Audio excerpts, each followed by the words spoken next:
Do you ever look at people that are wildly successful and wonder, how do they get it all done? How do they always seem to get the next great opportunity? How do they seem to have a full plate of things at work, at home, but yet still seek out more opportunity and are able to perform at such a high level? Well, today we're actually going to see what we can do for all of us to kind of mechanize some ideas so that we can actually become one of those high performers. Today I'm talking with Brendon Burchard, the author of the book High Performance Habits. Brendon, welcome to the Blanchard LeaderChat podcast.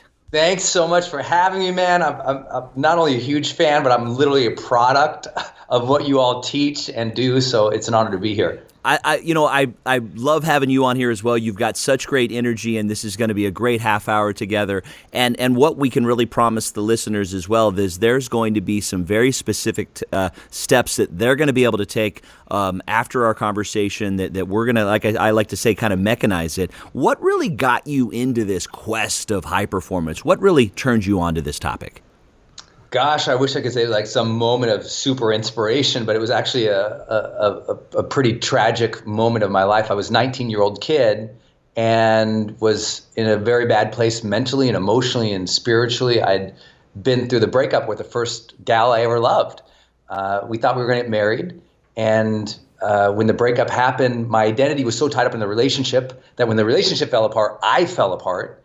And I fell into deep depression and ultimately into suicidal thoughts. And I started planning to take my own life. And then very, very serendipitously, I was involved in a car accident separate from that. And I got it, man. I got it. When my life was threatened in that car accident, I realized I didn't want to die. I didn't want to take my life. I wanted to live. Yeah. And, I got the greatest gift I really believe any teenage kid could ever get, which I just call now, it's just mortality motivation. When you realize life can end and it's precious and you learn that young enough, you go, I want to live a great quality of life. And so when I realized that, I knew I wanted to live. I knew I wanted to love more, even though my heart had been closed down. I realized that life was not just about me anymore, and I wanted to make some kind of difference because I was forced to ask. Literally standing on the crumpled hood of this car, bleeding out after the accident, I was sort of forced to ask, what was the purpose of all this? Did I even matter? And I hadn't felt like I'd mattered or done anything. I was just a 19-year-old dumb kid. And it started my journey of looking into personal development because I just thought there must be a better way. I don't want to be sad anymore. I don't want to be upset anymore. I don't want to have this anger and hatred in my heart. I don't want to be broken. And so I started reading personal development. And I went super deep on the classics, Napoleon Hill and Dale Carnegie and Earl Nightingale and Jim Rohn and Zig Ziglar, Tony, Ken, I just went way deep. And then I started studying psychology. And then after a lot of time, I started studying more leadership. And then that got me into doing leadership development with Accenture at the time. Did that for about 7 years, building major large-scale leadership development programs, JCPenney, eBay, Best Buy, Nordstrom, Levi's, Walgreens on the Accenture teams. And then I left and wrote my first book, Life's Golden Ticket, and started doing my own personal development life coaching. And I pretty quickly realized I needed to do more research, and I needed to really codify my own beliefs. And I wanted to understand what the world's best were doing to develop real competency and proficiency in whatever area they were trying to master. And that got me into the high performance studies and led to high performance habits. I appreciate the story and I appreciate the personal story. And one of my takeaways right off the bat from your story is I think sometimes people wait for the right moment to make a change, to figure things out, and they go, well, I've got this hardship or that hardship. I think the message from you in a lot of ways is to say, any moment could be the right moment when your mind gets made up. Yeah. It took a car accident smacking me in the head to realize that. And some other people just wake up in bed after, a tossing and turning night and realize things that need to change. Other people just have a moment of inspiration with their kids and say, I want to be the best mom or dad I can. I mean, it all takes something, but I really believe the greatest transformative experience in our lives is that mortality motivation moment, those critical junctures when we realize how precious life is. And we recognize that as a second chance. I recognize it as a second chance. I said, you know what? I can still live. I can still love. I can still matter. But now I better get busy about learning how to do that well. you know? And I think when people start looking for new tools or new habits or new mindsets to change their life, that is such a beautiful time in their life. And I know we're speaking to the choir here because everyone listening is so deeply into this. I know we all geek about it. We all love this stuff so much because not only do we want to develop ourselves, we want to develop other people. And I think when we align those things where we're developing ourselves actively and really doing the research to see what can develop others, there's another level of joy and fulfillment that comes from that. Yeah, my first exposure to you, and it's a well-worn book, so that's a compliment. I hope you take that as is the Motivation Manifesto, and that was my first one, and I just love the way you could kind of just take some really simple ideas and act upon them. And what I like about your newest book, High Performance Habits, is it I feel like it's just this really big deep dive and with a whole bunch of clarity. And you've come a long way from the manifesto in terms of the research and the studies and all the different pieces. Why did you feel like this was the area you needed to go with next? Were you looking at those people and wondering what was making them tip, how they were able to kind of make those moves, or did you have an idea and wanted to kind of put it all together so that other people could help from? Yeah, I'd achieved something as a high performance coach that was really blessed and surprised, and it was that I was starting getting the calls literally from the Oprah Winfreys and the Ushers and the Fortune 50 CEOs. I was working at the top level, and here's the truth. I knew I did not know whether or not my stuff worked. I was getting these calls where everything's on the line, huge money, huge persons, fame, celebrity. And I was like, you know what? If I'm going to be honest, as a high performance coach, I need to test my work. I need to go deep. And I'd spent 15 years studying psychology. And I said, you know what? It's time to do an academic study. Let's prove out my theories. I'd already taught at that point 3 million online students had taken my courses. And we had done surveys with them. I said, it's time to do an academic study.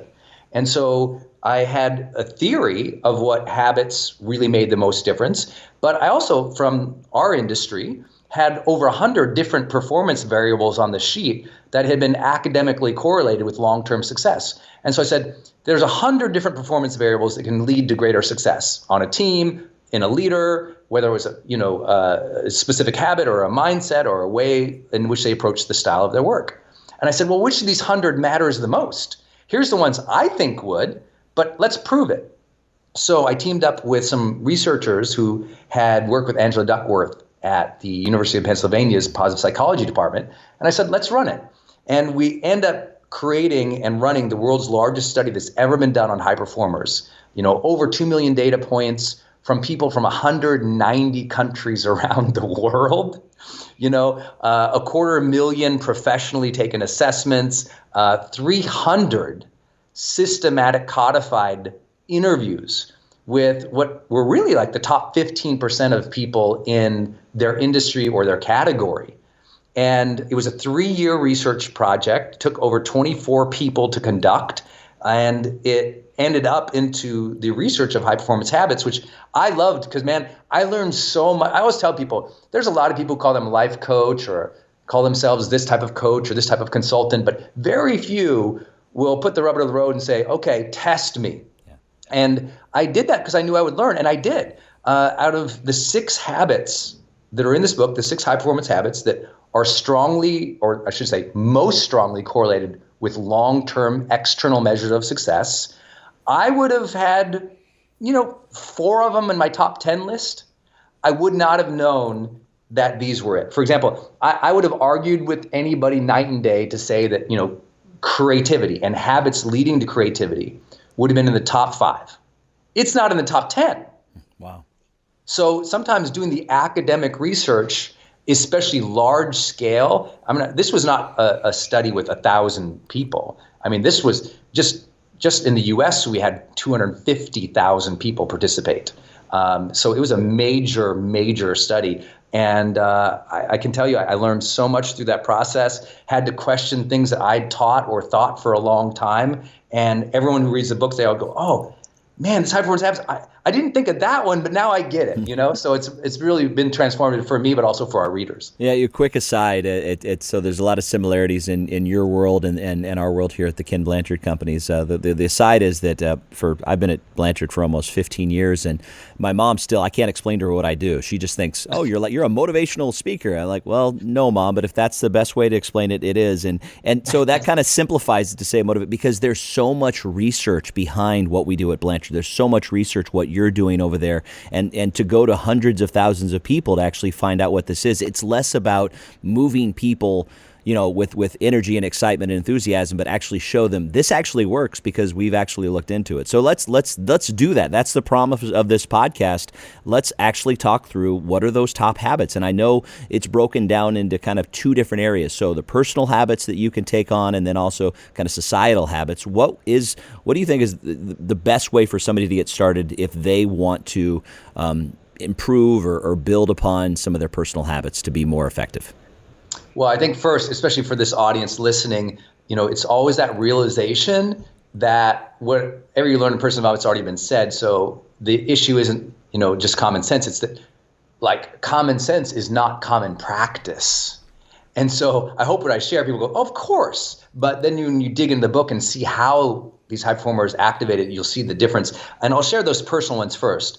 The top 3 personal habits of the world's highest performing people are, number 1, to seek clarity, number 2, to generate energy, and number 3, to raise necessity.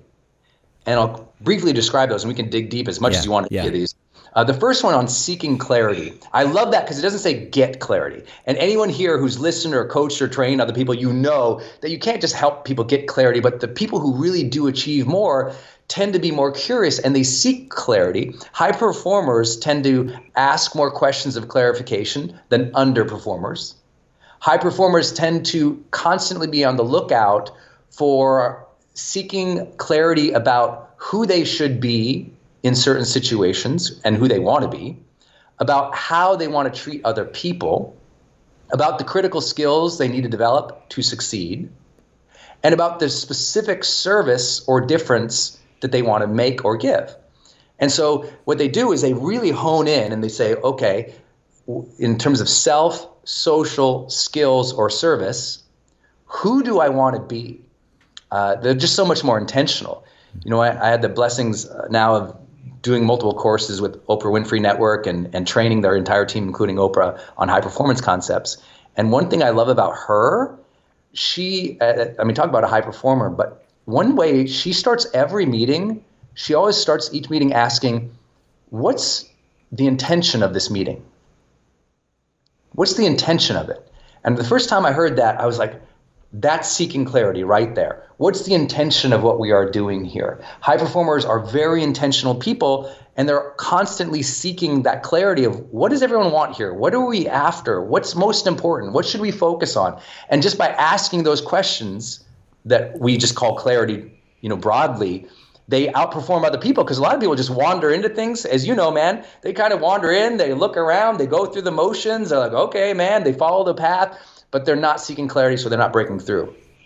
Yeah, it reminds me of one of my favorite quotes that I always butcher, but if you don't know where you're going, it'll take you there. And there's so many times people are just they're showing up, but they're not showing up with an end goal in mind or where they want to go. So I appreciate that. So seek clarity. Habit number 2 is a little timely for me right now. There are those times where energy and creating energy and sustaining energy can be a challenge for me. And I know that's what can hold me back from time to time. And just coming off some pretty high stakes meetings in the last week, what are your tips around generating energy and being able to sustain that or tap into those reserves or what's your thoughts on that? First I will share, I recognize what you're saying because especially right now, so many people are absolutely burned out. They are pushed to the wall. There's so much opportunity. There's so many obligations. I mean, people, that there is a mental and emotional and spiritual fatigue that is real. You and I spend a lot of time on the road talking with people, and people are wiped out. And what I admired about the high performers we studied in this research is they have taken command of their energy. They are, as I always say, I ask people, please be responsible for the energy you are projecting into this space. And they have taken control and command of their mental, emotional, physical, and spiritual energy. And they develop habits around it to stay, right, frankly, energized, enthusiastic, and sane, whether that's they developed a really rock solid morning routine, or they use specific transitions between major activities, or they develop meditation or other wellness practices. But what's very clear is that energy that they are projecting and feeling and sensing, that is at the very top of their priority list. Not, number 6, 7, 8, or 9, but literally number 1 or 2, because they realize if I don't have the mental energy, then I don't have the stamina to do my work during the day, or I don't have the ability to endure the creativity that is required here. If they don't take care of their physical body, they don't burn off that stress, and then they get irritable with other people. So things like, I often tell people, don't think it has to be crazy big. For a lot of people listening, in the corporate world or who are really trying to support other people, you're busy at a desk most of the day. Simple things I often tell people is between any major activity, try this activity we call release tension, set intention. So I'll give you an example. If I'm doing email and then I need to go create a keynote or PowerPoint presentation, I don't just do email and then go immediately create that presentation. Between every major activity, try to push away from your desk and close your eyes. And what I tell people is just repeat the word release to yourself, as in like release tension. Release the tension from your body, release the thoughts from your mind. And I just tell people, maybe even meditate as a mantra on that. 3 or 4 minutes. Release, release, release. Just enough to release some of that tension and give your mind a little bit of a break. And I really encourage people to close their eyes, because a lot of mental fatigue actually comes from visual fatigue. So close your eyes, do a little release, or do a prayer, or just go silent, or, just go power down. Just for 2, 3, 4 minutes. And then ask, what's my intention for this next activity? How would I do this next activity where I can enjoy it and do it world class?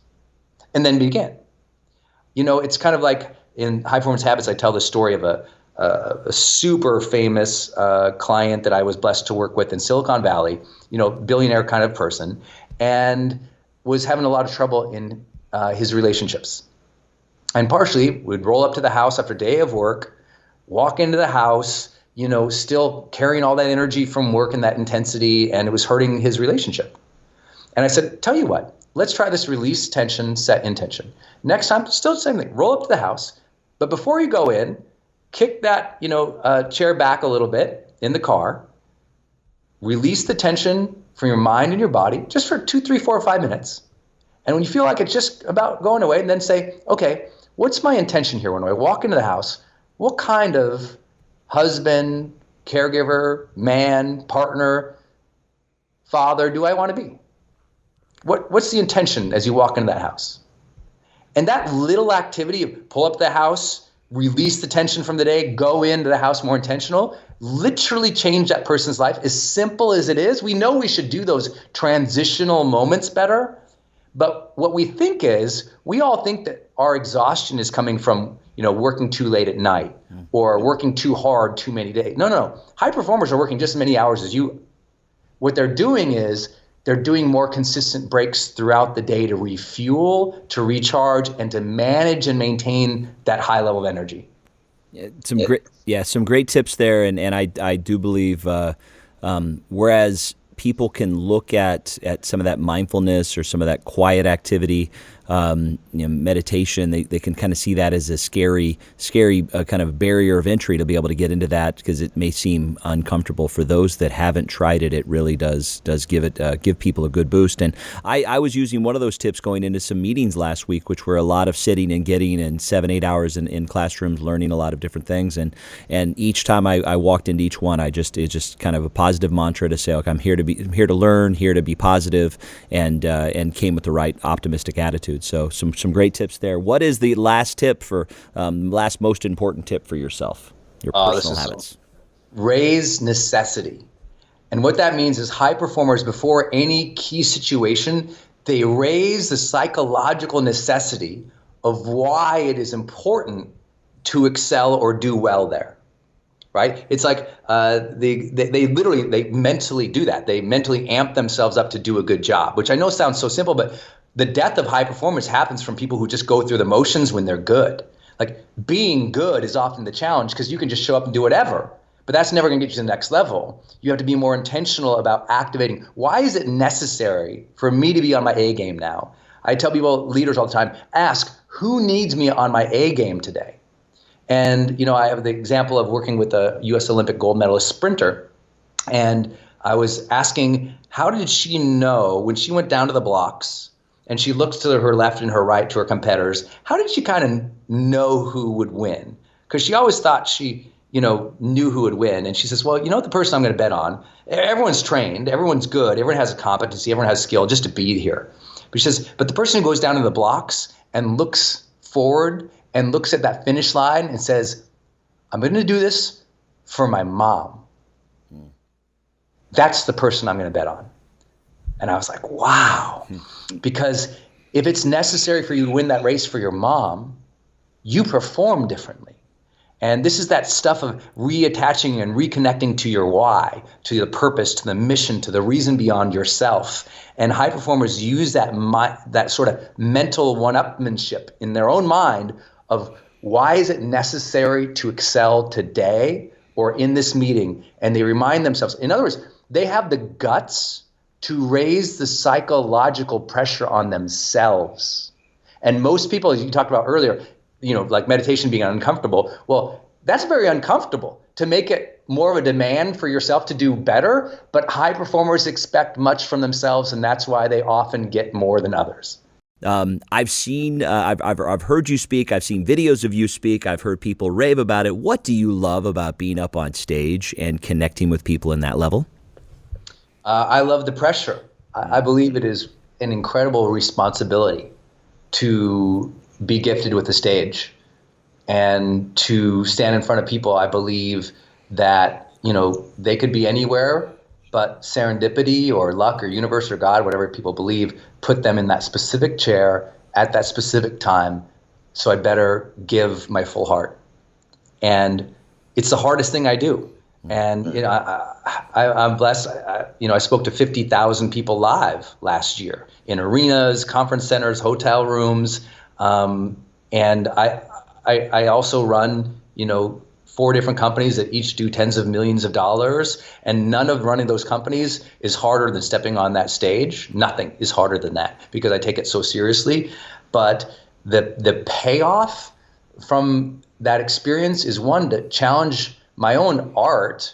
I love that, to see if I can improve on myself. That's always a big drive of mine because I was scared of public speaking, like mortified, I was so worrisome about it, and so now having the ability to command, 30,000 people in arenas for multiple days, that's a blessing.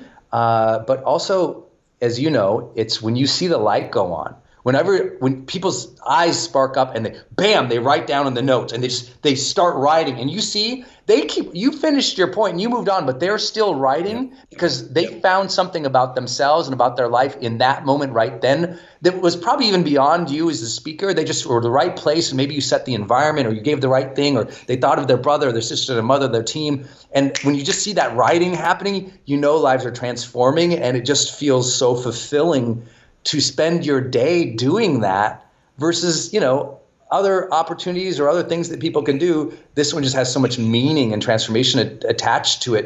It's hard not to be deeply, deeply, deeply grateful for that. I love that. It is a responsibility, and it reminds me of one of the first times I shared the stage with Ken, and I told him, buddy, I'm a little nervous, and he goes, man, I still get nervous, and the day you're not nervous anymore, your heart's not racing just a little bit, just pour the dirt over you, you're probably dead. So I love that. All right, so let's go back to the book, and we've got a little bit less than 10 minutes now. So so we've talked about the things that we can do. You talk about personal habits, about seeking clarity, generate energy, raise a necessity. What are some of those habits that you take to the society? What are those social habits, the things where you're more outwardly projecting and connecting with other people? Yeah, the social habits are so much driven on exactly that, how you connect with other people. So They are increase productivity, develop influence, and demonstrate courage. And I love these so much, like increasing productivity, because we all go, yeah, of course we know that. But high performers actually are 30% more productive than the average counterpart on their team. And that's a lot, by the way. I mean, if you could be 10% more productive than your peers, that's amazing. 30%? How do they do that? Well, they do that by how they block time, as we know, but also it's about how they have defined what they should be working on. Because there's a big difference between busy work and your life's work. There's a big difference between just getting things done and knocked off on a to-do list and a checklist and asking, what do I need to be most prolific about? In other words, what's the most prolific quality output that I could do here to really move the needle? In other words, they focus on needle movers differently. And I talk about all the ways they do that differently in the book. The second social habit is developing influence. And this one, of course, we all take for granted because people listening to this, we're all leaders, right? But what I found is a lot of people don't know how to strategically and purposely develop influence. They know how to get people to like them. They know how to help create belonging or culture, but they don't know the depth of influence. And we found that influencers at the highest levels, they do three simple things. One, they teach people how to think. They're constantly saying things like, hey, think of it this way, or how should we think about this? They're teaching people specifically how to think about themselves, how to think about other people, and how to think about the world. They also challenge people. So many people shirk and shrug and are scared today to challenge people, and they don't realize how critical that is to leadership. To challenge other people's, literally challenging their contribution or their relationships or even their character seems so scary. But if you think about anyone who had ever had a major impact in your life, they challenge you. Hey, young lady, hey, young man, you can do better. And that kind of statements really make a difference. And then ultimately, they role modeled the way. They were specific about how they wanted to impact other people. Like my dad was my greatest influencer. And he passed in 2009. And he passed from acute myeloid leukemia. And I was on the road when he got his diagnosis, and I was mortified because he hadn't been sick. And they said, basically gave him 7 days to live after a diagnosis. It was just unbelievable how AML takes the body. And I was scared I wouldn't see him. So I called him. I said, I want to talk to you. I want to interview you. And, we grew up in a time where there weren't video cameras around my house. I didn't really have any footage of my dad or anything like that. So I called and asked him 30 questions about life. And in that process, I asked him, what would you like to share with us?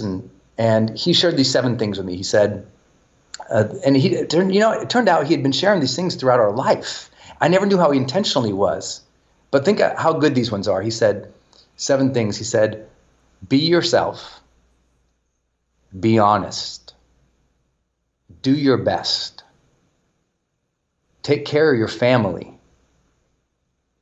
Be a good citizen. Treat people with respect. Follow your dreams. And I hadn't ever realized he'd basically been saying that kind of stuff to me for, 30 some years of my life. But interviewing him at the end, I realized he had been intentional about the influence he was trying to develop with us. He knew those things. And I just encourage everybody to really think about what is the messages you want to influence with people? What do you want them to know about you? What do you want them to really take away? What are the good values you want to espouse in the world? And get clarity on that, because if you don't, you'll never get the depth of influence you really could have with them. That's very powerful, and it's amazing to have that gift of that time to be able to have that conversation and see how it's woven into all of what he did to shape the man you are today. So it's a beautiful story. Thank you for sharing that. So we've got one other one around the social habits, and it's around demonstrating courage. And so I've vulnerability, courageousness. There's a lot around that today. We hear a lot of that talked about. How do you define that, and how do you demonstrate it without doing something Herculean on a daily basis? Yeah, this is actually the hardest part of the study. Was there has been a lot of academic research and science in the topic of courage, believe it or not, because so many researchers codify it and speak of it differently. And so instead of us trying to make it up with a theory, we asked high performers worldwide, millions of them, how they thought of courage, how they would define it, how they would describe it. And through that research, what we found was kind of something surprising. It wasn't Herculean. It wasn't jumping in rivers to save babies, though some tremendous efforts happen sometimes. The real practical daily stuff that led to high performance was usually twofold. One, it was the courage to face the unknown and to step into it in a sense of like having a personal trust in self to figure things out.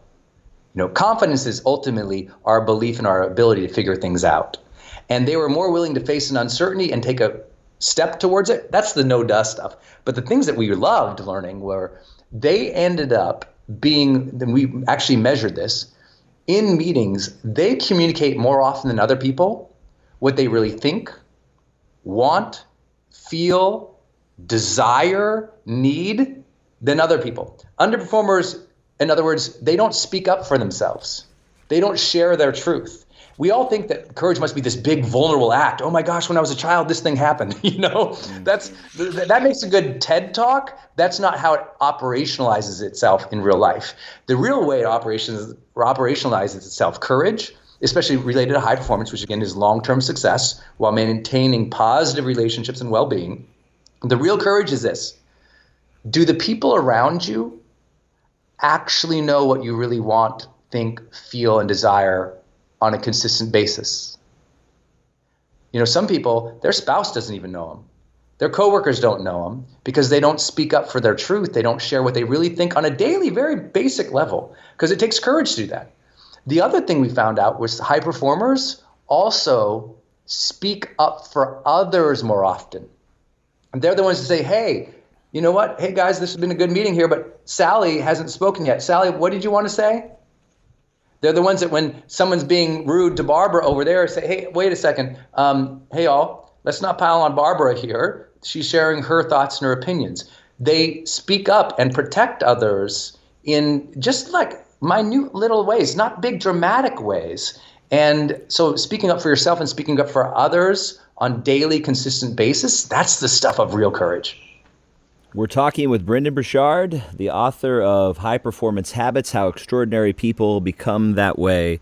And Brendon, you've given us a lot of fabulous ideas. You've given us a great starting point for our listeners. I highly recommend for you to go out and pick this book up. It's a fabulous kind of how-to manual for you to just take some very simple steps and very deliberate steps to be more of a high-performance individual in your work, in your life, and all the things in between. So as we begin to wrap up this story, this conversation, Brendon, is there, if you could really kind of think through, and it doesn't necessarily have to be about this book, if there's just one final thing that you would want to impart to our listeners today after hearing our conversation, what would you'd want that to be? It's that the things that matter most to your performance are often very common sense, but they're not common practice. So identifying the things that make you most extraordinary is the most important thing you can do. Not just from a strengths perspective, because we take on the whole strengths revolution deeply in this book and show the science that is an alternative to it, because it's more about habits and personality that matter. And what we show is that your habits can change. And when you align the right habits, you're doing those things where you're outproducing your peers by 30%. You're feeling much happier by 28%. You're much more likely to be perceived as a leader by 18 to 40%. You're much more likely to feel satisfied at work by 62%. These things are actually attainable not by changing who you are or your style, but implementing some basic habits that the world's highest performing people do. It's possible. You just got to have clarity about what it is and just do the work. The stuff works. The stuff works. Thank you so much. So if people wanted to dig a little bit deeper, if they want to learn more about you, where should they go? I'll tell you two places. Just to learn about what we do, you can go to brendon.com. That's BRENDON.com. And also we have a podcast called The Brendon Show. We usually don't talk too much about it, but there's an Easter egg in The Brendon Show. For those who are new to the podcast and don't know what that means, is we released a secret season, and that season is season number 4 in The Brendon Show. So if you subscribe to Brendon Show and scroll back to season 4, we released the entire audiobook of High Performance Habits for free. No. So you, your teams, anybody you want, your family, to the whole world, you are welcome to listen to the entire audiobook. I was the first author to ever do it as an Easter egg in a podcast.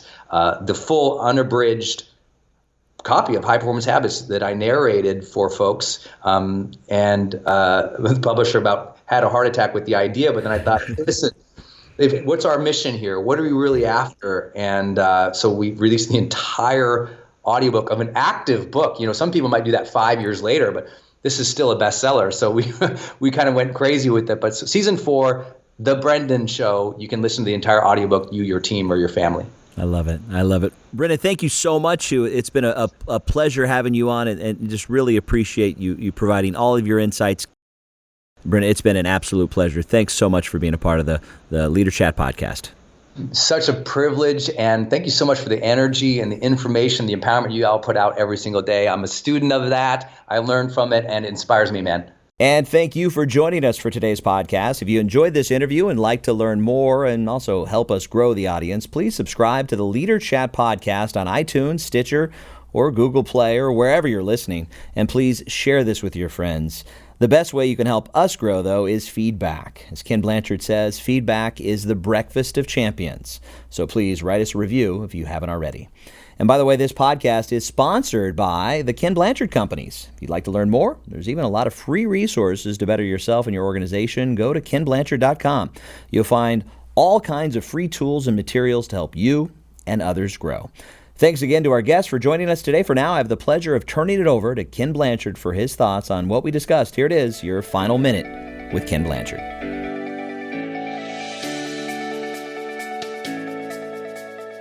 Chad, I can't tell you how much I enjoyed your interview with Brendon on his book, High Performance Habits. And one of the things I really loved about it was Brendon said that, unfortunately, common sense is not common practice.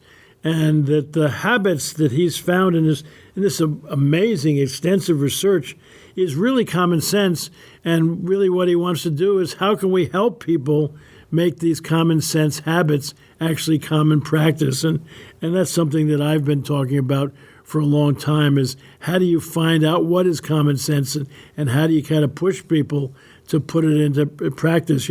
I have people come up to me all the time and say, Ken, I just love your books and all. And I always say, oh, thank you. But I really want to say, have you ever used any of it? Talk is cheap, my father would say, but it takes money to buy whiskey. You got to do something. And so I thought that was exciting. The other thing I enjoyed is he talked about one of the first important habits of high performers is they seek clarity. And I think that's what I've been doing in my writing. That's why I like to co-author. My mother used to say, why don't you write a book by yourself? And I've only written 2 by myself, one on golf. So many people helped my golf game. I didn't know who to write it with, and my spiritual journey. But I'm always trying to say, what are the main things that you want to share? What is it that you do that makes a difference out there? And how can I pull that together? Why is the 1 Minute Manager done so well? Because it's common sense organized, And so I think that's really important. And then how do you manage your energy? And I think that's how you make sure that you don't whip from one activity to another activity and all, that you have some downtime in between, to reflect and think. I try to enter my day slowly. So I don't leap out of bed after the alarm clock into my task-oriented self and go racing all over the place. If I start my day right with slowly, I think about what's on my schedule today, how do I want to be today, what are the results that I want to get, why am I doing the different things, and really kind of have a period of reflection on the day, kind of setting some mental goals about how I want to be and behave and the results I want to get. And then what's helpful me recently is at the end of the day, I'm kind of thinking, how well did I do? And I'm putting at the top of a journal page praisings. What did I do today that I feel good about? It's consistent with who I want to be. And then redirections, which is what would I like an instant replay around so that I could do it again. And it's interesting when you track what you do well and what you need to redirect is you'll see what are the problem areas that you need to set some goals and work on. So I think another final thought, and I think the key on this is be intentional about what you do. Listen to this podcast. Share it with other people. Also read Brendon's book, High Performance Habits. I think it'll make a difference in your life and the people around you. So thanks, Brendon, and thanks, Chad. You're the best.